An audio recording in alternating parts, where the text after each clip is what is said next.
Assalamualaikum warahmatullahi wabarakatuh. Waalaikumsalam warahmatullahi wabarakatuh. Selamat malam. Kali ini kami akan mempresentasikan tentang full cell. Perkenalkan anggota kami. Yang pertama ada, silakan Mas Aurel. Mas saya Aurel Atala Rifki, NIM 170508740013. Saya dari kelas TST 2017. Perkenalkan nama saya Novianto Sugiarto dari kelas TSC 2017 dengan NIM 28. Saya Muhammad Mujibur Rahman dari TSD 2017, NIM 56. Nama saya Mirza Wahyu Purnama dari kelas TSD 2017, NIM 70.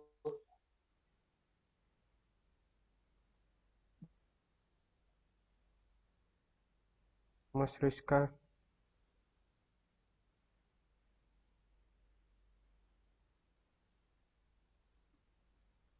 Selanjutnya ada Mas Rizka, Muhammad Rizka Ardiansa dari kelas TST 19, NIM 76. Untuk pertama-tama akan dipresentasikan oleh Mas Mirza Wahyu Purnama. Waktu dan tempat dipersilakan. Ya, terima kasih Mas Novianto. Yang pertama adalah fuel cell. Fuel cell atau teknologi sel bahan bakar pertama kali diamati dan dipelajari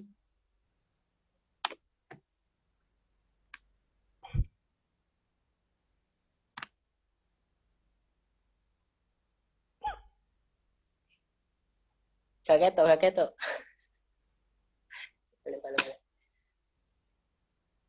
Fuel cell atau teknologi sel bahan bakar pertama kali diamati dan dipelajari sebagai bentuk pembangkitan yang layak energi listrik di abad ke-19 oleh Sir William Grove dan Christian Friedrich Schoppein. Namun, sekitar pergantian abad itu, sel bahan bakar mulai mendapatkan popularitas. Next.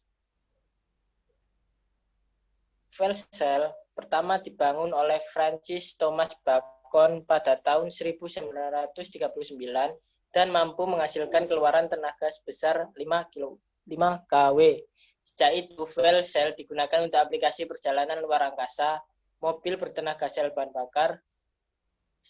bakar portable untuk perangkat elektronik, dan aplikasi daya stasioner.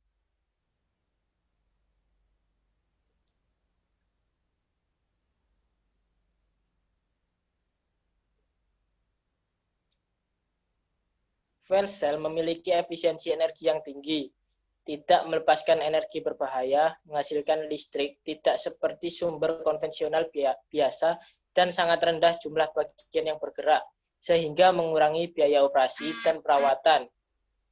Karenanya menjadikannya pesaing yang layak untuk peran teknologi generasi terdistribusi yang handal.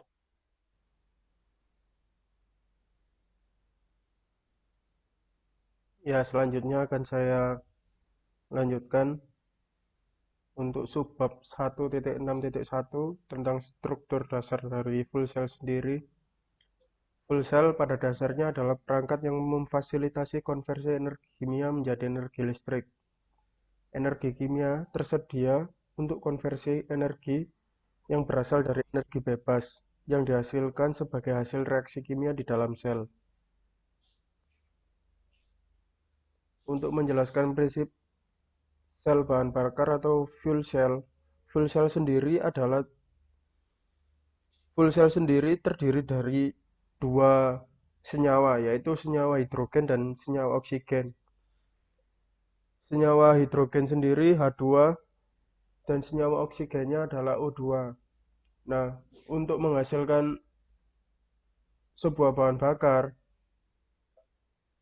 fuel cell sendiri harus dipertimbangkan dengan melihat dari gambar 1.20. Kita akan lihat skematis dari fuel cell tersebut.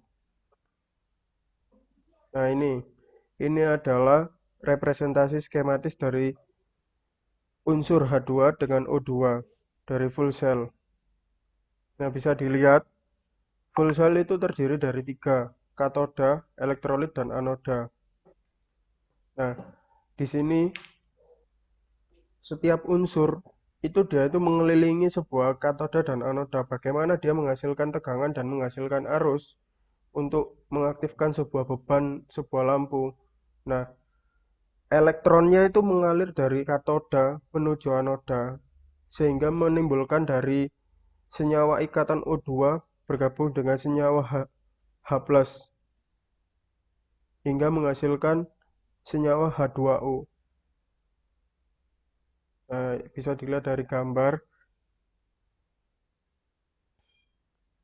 Delta G-nya tersendiri adalah energi bebas Gibbs, simbolnya kilojoule per mol. Nah, itu adalah bawahnya selanjutnya itu simbol eta, jumlah elektron yang dilepaskan selama reaksi kimia. Nah, F sendiri adalah Faraday constant. 96, nilai konstantanya adalah 96.485,33 kolom per mol.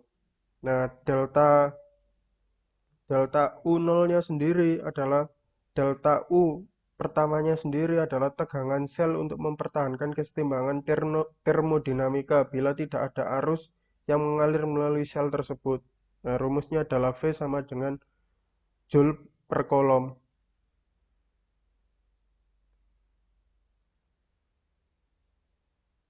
Seperti sel elektrokimia lainnya, sel bahan bakar terdiri dari dua elektroda yang berfungsi sebagai anoda dan katoda, serta elektrolit yang ditempatkan di antaranya. Dalam kasus contoh ini adalah H2 adalah bahan bakarnya bersama O2 sebagai oksidan, disuplai ke sel melalui ventilasi kedua sisi seperti yang ditunjukkan pada gambar 1.20.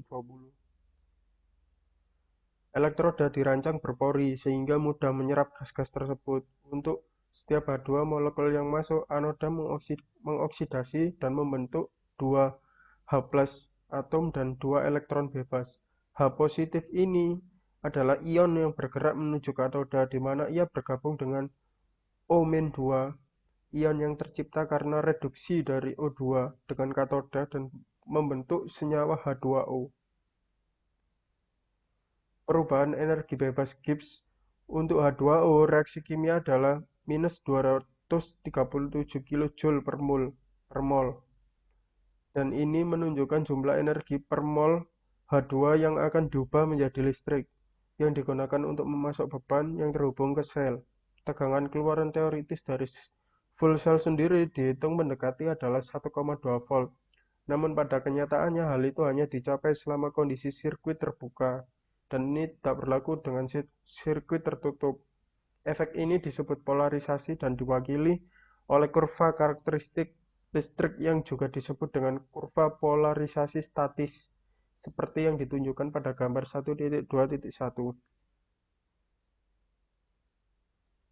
Ya, boleh dilanjutkan sama Mas Mujib. Ya, terima kasih Mas Aurel. Saya bisa jelaskan sedikit tentang grafik ini. Voltage ini adalah tegangan sel, dan theoretical voltage tegangan teoritis, chemical reaction loss yaitu kerugian reaksi kimia, ohmic loss ini sama dengan kerugian ohmic, dan current density yaitu kepadatan arus. Untuk penjelasannya sendiri, ini adalah semakin besar kepadatan arus yang terjadi pada full cell atau sel bahan bakar, maka tegangan ini semakin turun. Maka yang dihasilkan kurva Ohm. Next.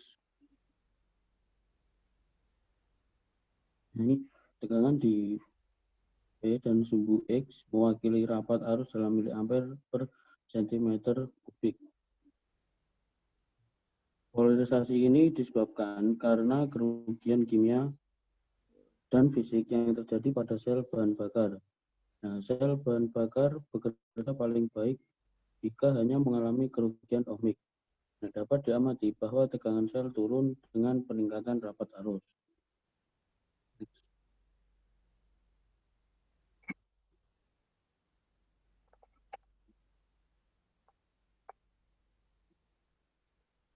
Oke, selanjutnya saya akan melanjutkan presentasinya. Pada fuel cell memiliki beberapa tipe.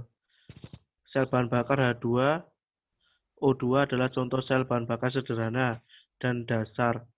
Ada berbagai jenis sel bahan bakar lainnya yang berbeda satu sama lain berdasarkan karakteristiknya, jenis bahan bakar, dan elektrolit yang digunakan dan dirangkum pada tabel berikut. Next. Ya, di sini ditujukan ada beberapa parameter, yaitu elektrolit, bahan bakar, katalis, pengoperasian suhu, efisiensi listrik, dan prinsip reaksi kimia. Untuk reaksi kimia sendiri memiliki membran pertukaran proton, PM, sel bahan bakar metanol langsung, sel bahan bakar rel agak ke atas, tidak kelihatan.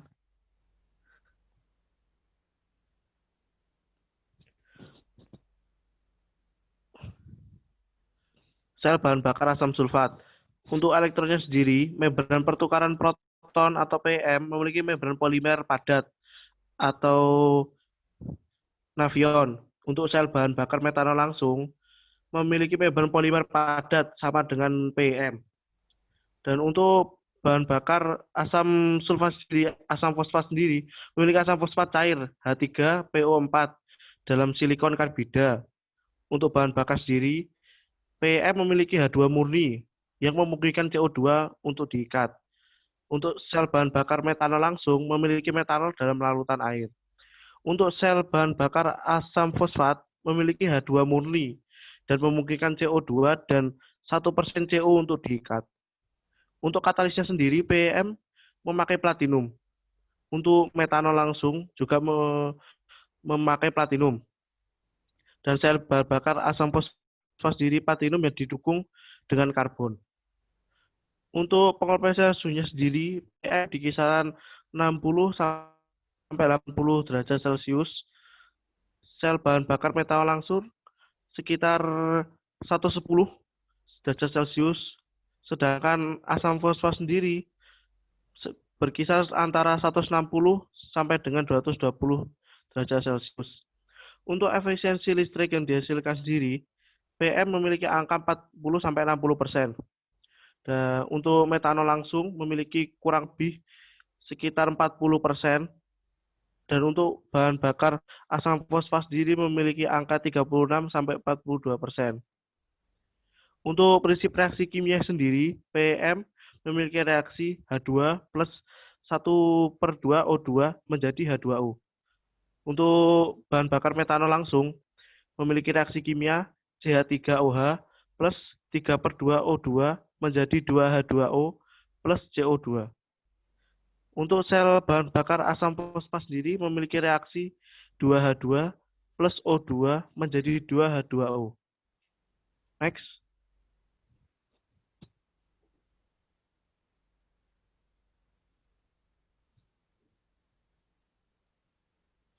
Membran polimer padat dari sel bahan bakar PM, proton exchange membran, memungkinkan produksi foton yang mulus. Elektroda dijenungkan dengan platina yang bertindak sebagai katalis untuk meningkatkan kecepatan reaksi kimia, tetapi tanpa mengganggu reaktan atau produk sampingan. H2 bertindak sebagai bahan bakar yang melepaskan elektron selama oksidasi di anoda. Reaksi keseluruhan melepaskan air sebagai produk sampingan.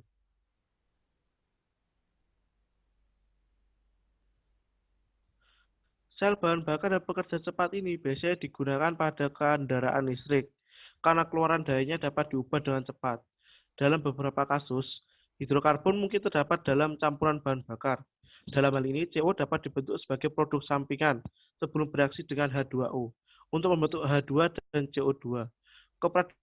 Keberadaan CO harusnya dikelola karena dapat mengganggu kerja platina sebagai katalis.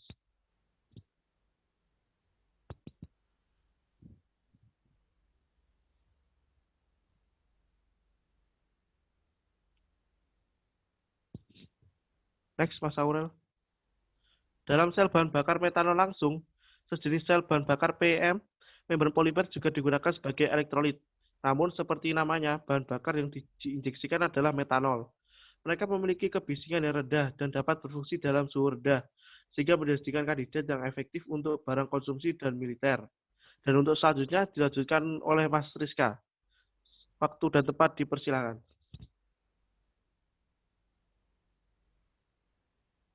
Baik, terima kasih Mas Novianto atas kesempatannya. Saya akan melanjutkan untuk yang tabel 1.6 menggunakan parameter sel bahan bakar oksida padat itu untuk elektrolit, keramik padat atau oksida logam. Kemudian untuk sel bahan bakar alkali itu elektrolitnya adalah kalium hidroksida dalam larutan air. Untuk sel bahan bakar karbonat cair, elektrolitnya menggunakan alkali karbonat. Kemudian untuk parameter yang kedua adalah bahan bakar. Pada sel bahan bakar oksida padat, bahan bakarnya menggunakan H2 dan hidrokarbon lainnya, seperti CO2. Kemudian bahan bakar untuk sel bahan bakar alkali, dia menggunakan H2 murni. Sedangkan untuk sel bahan bakar karbonat cair, dia menggunakan bahan bakar H2 dan hidrokarbon lainnya, seperti CO2. Kemudian untuk parameter yang ketiga adalah katalis.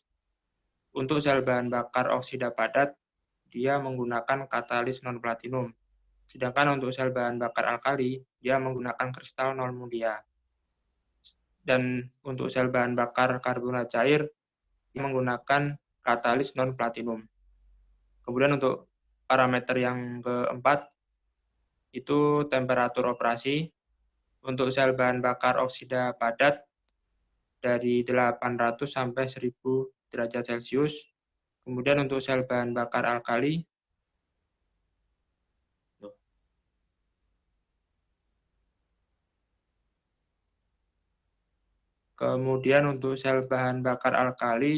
temperaturnya bisa mencapai 230 derajat Celcius. Sedangkan sel bahan bakar karbonat cair 600 sampai 700 derajat Celcius. Untuk parameter yang kelima, efisiensinya untuk sel bahan bakar oksida padat adalah 50 sampai 60%. Sedangkan sel bahan bakar alkali 60 sampai 70%. Untuk sel bahan bakar karbonat cair sendiri 50 sampai 60%. Kemudian parameter yang terakhir, reaksi kimiawinya.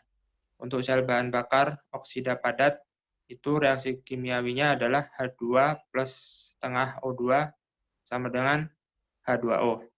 Kemudian untuk sel bahan bakar alkali, H2 plus setengah O2 sama dengan H2O.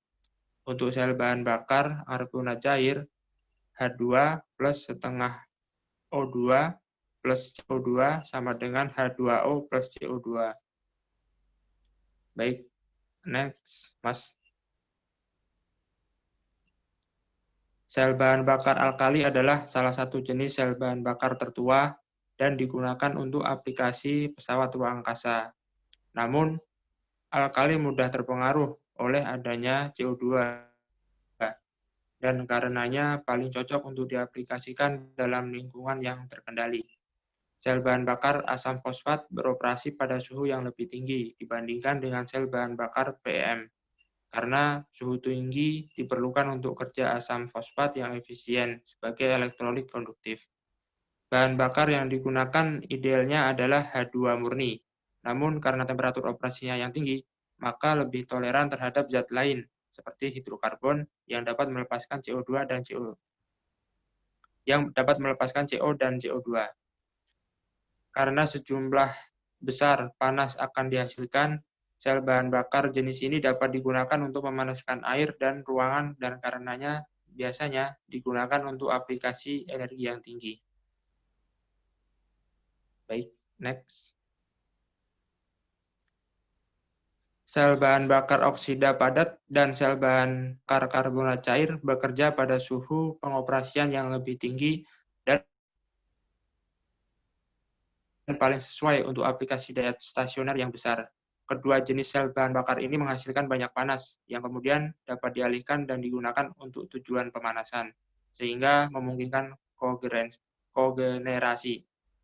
Mereka juga dapat menggunakan campuran H2 dan hidrokarbon sebagai campuran bahan bakar. Namun keberadaan sel sulfur lebih dari 0,1 ppm volt sebagai produk sampingan harus dihilangkan.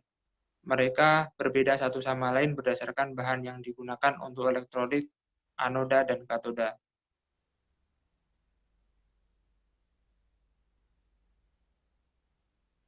MCVC menggunakan campuran alkali karbonat sebagai elektrolit, dan ini tergantung dalam matriks yang terbuat dari keramik. Anoda dan katoda masing-masing terbuat dari nikel dan oksida nikel. Seperti namanya, SOFC menggunakan oksida non-poros padat sebagai elektrolitnya. Ini biasanya oksida logam seperti zirkonium dioksida, anoda berpori, dan terbuat dari bahan ceramik seperti zirkonia yang distabilkan. Sedangkan katoda biasanya terbuat dari lantanum, strontium, manganit.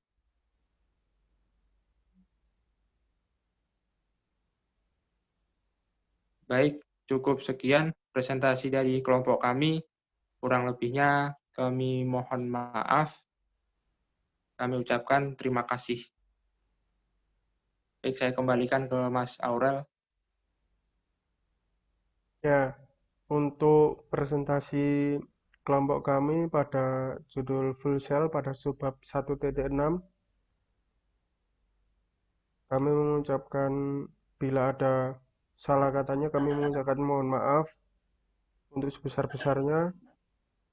Sekian dan terima kasih. Ya, Mas Novianto, saya kembalikan untuk ditutup.